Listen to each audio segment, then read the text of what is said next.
Later all, magandang hapon sa lahat. Kumusta ang inyong panahon guys sa mga lugar-lugar nyo? Dito sa amin mainit pero may hangin pa namang konti. Pero painit na siya ngayon.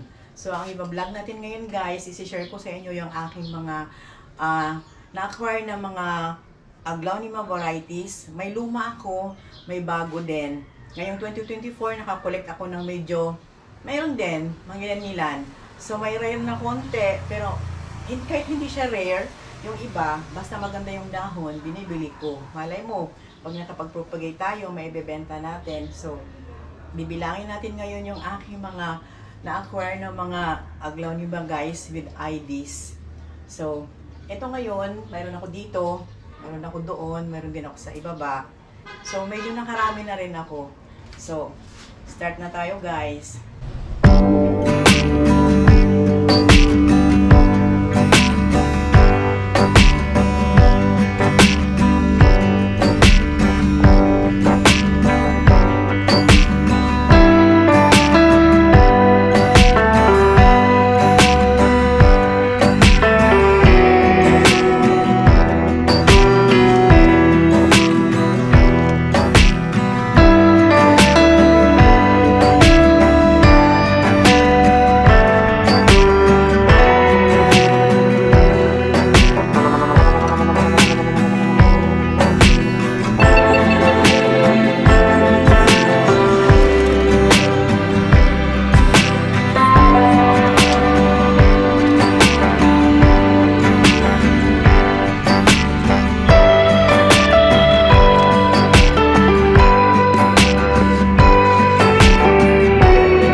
aking mga guys, mga aglaonema ko. Yan ang mga alaga ko ngayon, 2024 na parami ko siya. Nasa mga 30, kasama na yung mga luma, yung mga bagong bili ko, yun, kasama na yon. So, sa iba walang ka-challenge ang pag-alaga nila ng aglaonema. Pero ako kasi napaka-challenging sa akin. So, katulad nito, ito hindi ko akalain mabuhay pa ito. Ito yung aking Snow White. Ang lago-lago nito. As in, malago talaga siya. Ang ganda ng kulay. Nung nagpalit ng temperature, yung kumbaga, yung araw galing dito pumunta doon sa kabila. Ayun. Namatay siya, guys. So, tinabi ko lang siya sa isang tabi. Tapos nitong nagtaglamig, nakita ko na lang siya, may tumubo. So, ito pala, medyo matigas pa yung mga stem niya sa ilalim. So, wag natin itapon yung mga namamatay na na aglaonema. At nabubuhay pala sila uli. So, ito na ngayon. O, nabuhay siya uli. Akala ko wala na to eh. So, 4 na babies yung tumubo. Challenge talaga sa akin yung pag-alaga ng aglaonema. Kasi, dahil nga sa location ko, hindi maganda. Kung talagang wala akong bubong at saka wala akong wall, siguro okay yon, magnet lang. Ako napakaganda na siguro ng mga halaman ko, guys. Kailangan direct sunlight, ingat sa pagdidilig. Once a month magpo-fungicide. Ako every week naglalagay ako ng fertilizer, yung slow release lang, ihalo ko sa tubig, yung liquid. So, yun lang. O, diba? So, yun lang may share ko sa inyo ngayon, guys. Salamat sa panonood, sa pakikinig at sa oras. At thank you very much. Please subscribe, like, and comment. See you on my next video, guys.